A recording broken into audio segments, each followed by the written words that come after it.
Hi kids, it's Mr. Cosby and Ms. Shapiro. And today we're going to quickly show you how to use the Geiger counter. Today when you turn it on, you're going to want to set it to the ×1 on the switch.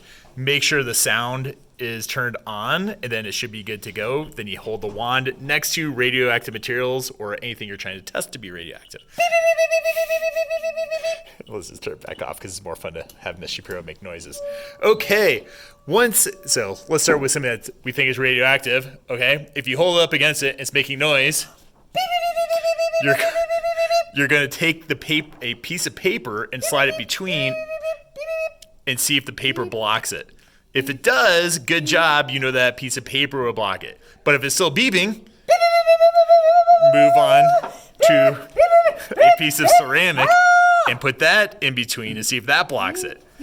And if that doesn't block it, use the lead sheets and put that between to see if it blocks it. And that's pretty much how you want to go through each of your materials. Hey, if you have another material and it's not radioactive, you won't hear anything. Is there a reason to try to block it at all? No, there's not. You can just write down the information that it wasn't radioactive and don't worry about the blockers at all.